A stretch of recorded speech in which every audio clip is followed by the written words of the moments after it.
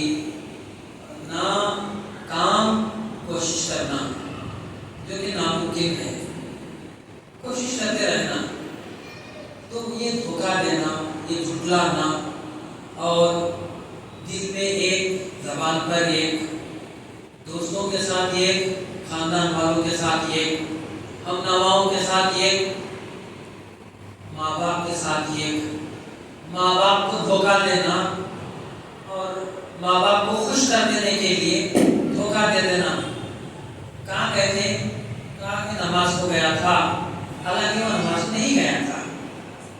دھوکہ دینا ماں کو، باپ کو، مرشد کو دھوکہ دینا، مرشد کو دھوکہ دینا۔ نہیں میں غیر میدان کے پیچھے نماز نہیں پڑھتا، کہیں بھی گیا تو اکیلا پڑھتا، پھر جا کر ان کے پیچھے اقتدا کرنا، یہ دھوکہ نہیں تو اور کیا ہے؟ تو یہ کیا ہے معلوم؟ یہ دماغ کا مرض نہیں ہے، یہ عقل مندی کا نتیجہ نہیں ہے، دل کا مرض ہے، جسے اللہ قرآن میں بیان فرمایا، فی قلوبہم، ان کے دلوں میں مرض ہے، فزادہم اللہ مرضا۔ کل بھی آپ کے سامنے کہا کہ اللہ نے مہر کر دی ہے، وہ مہر کرنے کا وقت مت لاؤ، اور وہ مہر کب ہوتی ہے وہ بھی آپ کے سامنے سنایا، جیسا جان بوجھ کر چھوڑنا، نبیوں سے ہی خطاب ہے، جان بوجھ کر ہی وضو دھونا چھوڑنا، سنتوں کو چھوڑنا، اور وضو کرنے کے بعد میں نہیں، اذان ہوئی، اذان سنے، نماز کا دل میں خیال آیا، یا دوست نے کہا کہ چلو نماز کو، یہ اچھا ہوا، ایسا خیال بھی پیدا ہوا، تو وہ خیال نہیں پیدا ہو رہا ہے، منافقت پیدا ہو رہی ہے، منافقت پیدا ہو رہی ہے۔ تو ایسا کرتے کرتے کرتے ایک چھوٹا عمل، چھوٹا نہیں ہے، مثال کے طور پر کہہ رہا ہے کہ چھوٹا عمل کو، وضو دھونا، 2 منٹ میں پڑھی جانے والی نماز، کوئی ٹائم نہیں ہے۔ بزرگان دین کا عمل سنو آپ، کہ بزرگان دین اسی کو امامت کرنے کا حق سمجھتے تھے کہ وضو دھونا پڑتا تھا، اور ان کے پاس اتنی امانت داری تھی، اور ان کے پاس اتنی ایمانداری تھی کہ وہ کہتے کہ آج میں نماز نہیں پڑھا سکتا، کیونکہ میں نے نماز گھر میں اکیلا پڑھا ہوں، فجر کی نماز جماعت کے ساتھ نہیں پڑھا، تو میں جماعت کو چھوڑ دیا ہوں، اس لیے میں نماز نہیں پڑھا سکتا، امامت آپ فرمائیے، آپ کے پیچھے میری نماز ہو جائے گی۔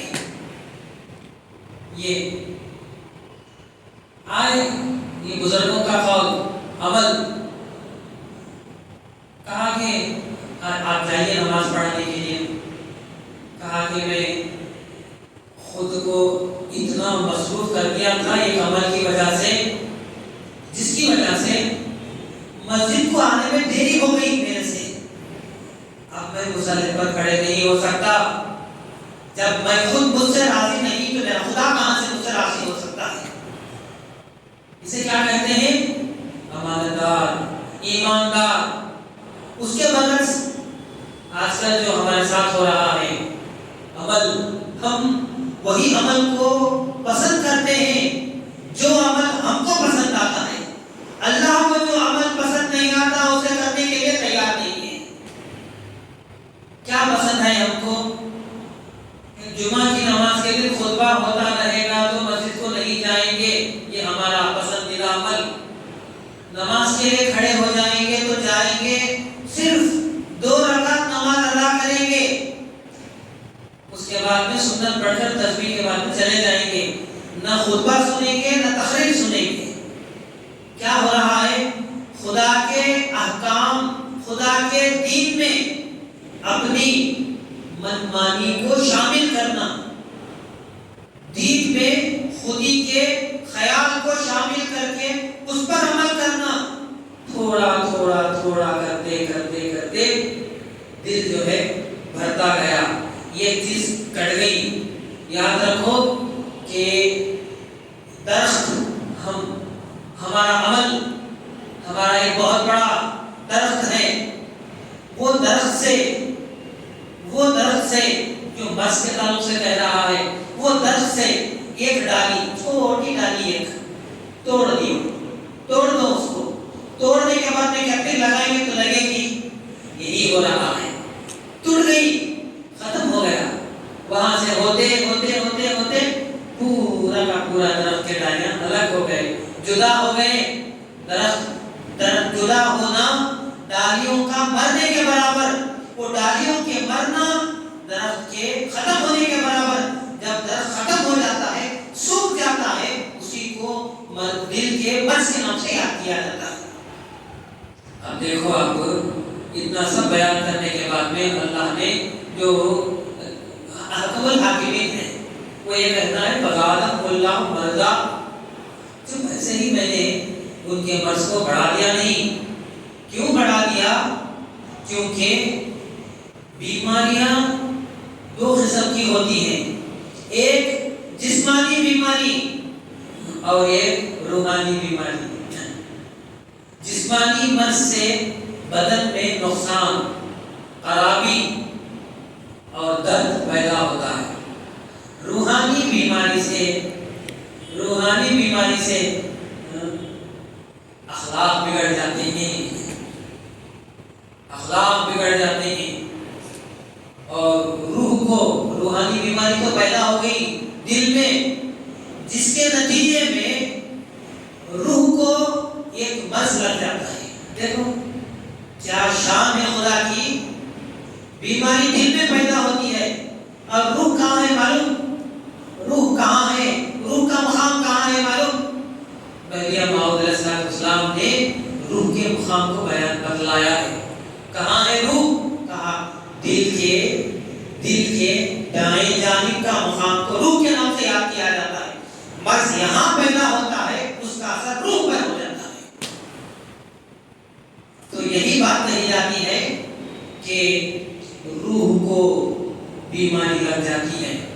اب سنو، یہاں کفر و نفاق کی روحانی بیماری کا ذکر ہے، کیونکہ یہ انسان کے نیک کاموں اور دوسری زندگی کے سنوارنے میں رکاوٹ ڈالتی ہے، جس سے یہ بیماریاں پیدا ہو رہی ہیں، جس سے دل میں جہالت پیدا ہوتی ہے، حسد پیدا ہوتا ہے، کینہ پیدا ہوتا ہے، دنیا کی محبت پیدا ہوتی ہے، اور جھوٹ بولنے کا مادہ پیدا ہو جاتا ہے۔ صرف یہ کام کیے بس اس کی وجہ سے بیماری بڑھتی یہ سب پیدا ہو جاتے ہیں۔ تو اللہ کہتا ہے فزادہم اللہ، بس یہ صرف اشارہ ہے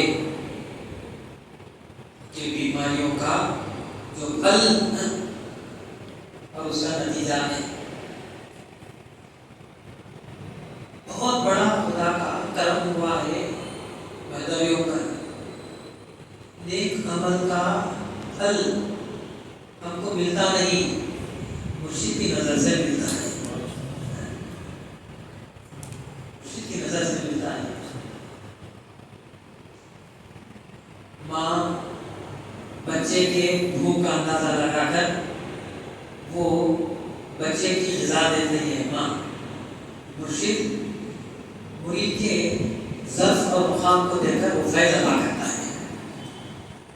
کیا ہے؟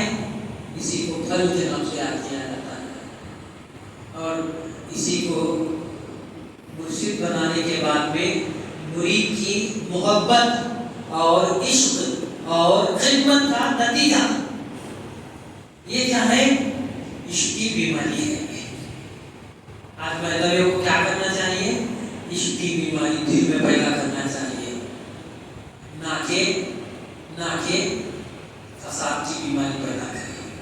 اللہ نے قرآن میں صاف طور سے بیان فرمایا ہے، صرف فزادہم اللہ مرضا جو کہا ہے اسے دیکھو آپ، بس بڑھا دی بیماری کو اللہ نے، یعنی رسول اللہ صلی اللہ علیہ وسلم اور مسلمانوں کو اور ان کی زیادہ ترقیاں فتح مندیاں دے کر ان کے حسد کو اللہ بڑھاتا ہے، کچھ بھی نہیں کرتا۔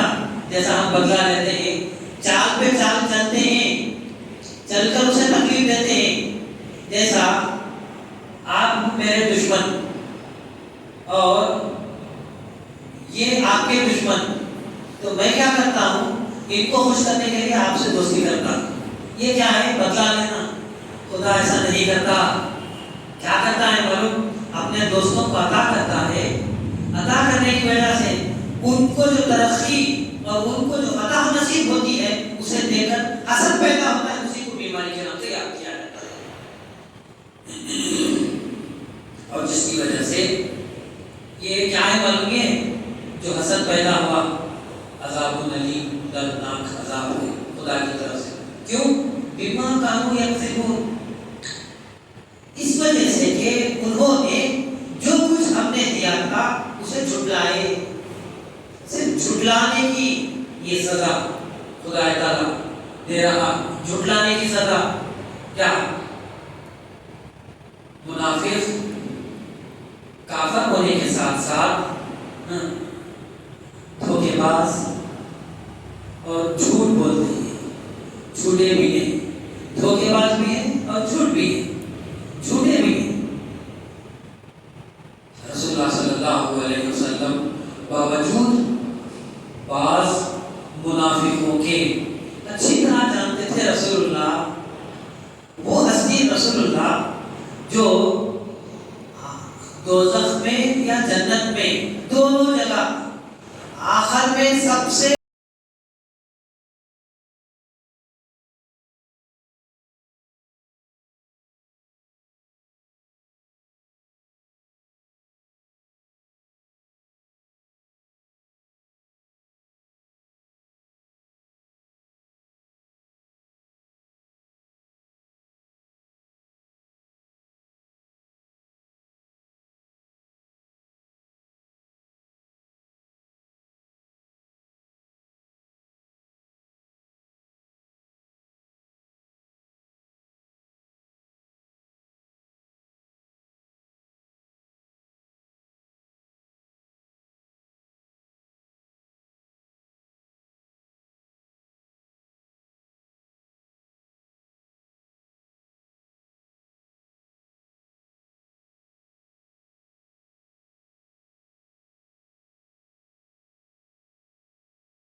دلوں میں جو منافقت پوشیدہ ہے جس کی وجہ سے ان کو قتل کیا گیا تھا، آس پاس کے لوگوں کو معلوم نہیں ہے، بس وہ ظاہر پر نظر رکھتے ہیں قتل کیا گیا، کیوں قتل کیا گیا وہ نہیں جانتے، جس کی وجہ سے مارے خوف کے وہ اسلام قبول کرنے سے رک جائیں گے۔ اس لیے رسول اللہ نے فرمایا کہ ان کو قتل مت کرو۔ یہ ایک آیت وَإِذَا قِيلَ لَهُمْ، اللہ نے ان سے کہہ رہا ہے وَإِذَا قِيلَ لَهُمْ، جب ان سے کہا گیا لا تفسدوا، یہ سب تم جو حرکتیں کر رہے ہیں، لا تفسدوا فی الارض، زمین میں فساد مت کرو، مت پھیلاؤ، مت برپا کرو، تو اسے جواب انہوں نے کیا کہا معلوم؟ قالوا انما نحن مسلمون، ہم تو اصلاح کرنے والے ہیں۔ دیکھو قرآن کرنے والے ہیں، فساد پھیلانے والے نہیں ہیں۔ آگاہ ہو جاؤ، یاد رکھو انہم هم المفسدون، یہی لوگ فاسد ہیں، ولکن لا یشعرون، لیکن ان کو اس بات کا شعور نہیں ہے۔ حضرت عبداللہ بن عباس رضی اللہ عنہ سے مروی ہے کہ اس آیت میں بھی منافقوں کا ذکر ہے جو زمین میں خدا کی نافرمانی کرنا یا نافرمانی کرنے کا حکم دینا، زمین میں فساد کرنا ہے۔ ان منافقوں کا شیوا یہی ہے کہ وہ خدا کی نافرمانی کرنے کا حکم دیتے، جب ان سے کہتے کہ یہ کام تمہارا صحیح نہیں ہے تو اس کے جواب میں کہتے ہم تو ہدایت یافتہ ہیں، ہم تو اصلاح شدہ ہیں، ہم اصلاح کرنے والے ہیں۔ یہ لوگ منافق ایسے تھے کہ اللہ جن کاموں کے کرنے سے، دیکھو سنو اور فقیر کی جو بھی سن رہے ہیں، خدا تعالیٰ افشاں کر کے بیان کر رہا ہے، اللہ تعالیٰ جن کاموں کے کرنے سے منع کرتا تو وہ اسے ضرور کرتے، کتنی تکلیف ہوئی ان کی، اسے ضرور کرتے۔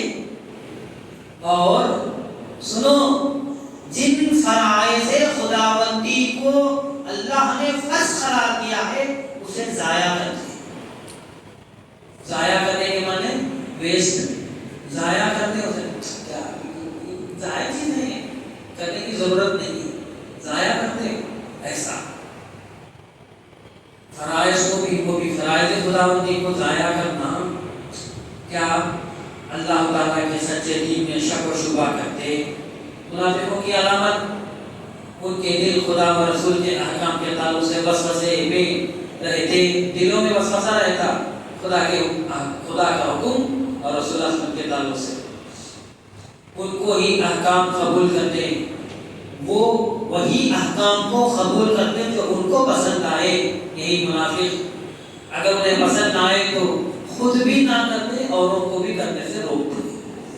منافق وسوسوں میں ڈال دیتے تاکہ وہ بھی عمل سے رک جائیں، تاکہ فساد برپا کرے، نظام دین میں بگاڑ پیدا ہو جائے۔ یہ لوگ دوست بن کر دشمن پیدا کرتے ہیں، یہ ان کی عادت ہے، اور ان کی عادت ایک مرض بن گیا ہے، ان کے دلوں پر جو غالب آ گیا ہے۔ اب ان کو نیک اور بد میں تمیز نہیں ہے، جب ان سے ان کے حرکتوں کے تعلق سے آگاہ کرتے تو اس کے جواب میں کہتے ہم تو اصلاح کرنے والے ہیں۔ تو خدا تعالیٰ ایسے کے تعلق سے کہتا ہے کہ یہ اصلاح کرنے والے نہیں ہے، آگاہ ہو جاؤ، آگاہ رہو کہ یہ اصلاح کرنے والے نہیں ہیں، بلکہ یہی حقیقی فساد کرنے والے ہیں، لیکن اس بات کا ان کو شعور نہیں ہے۔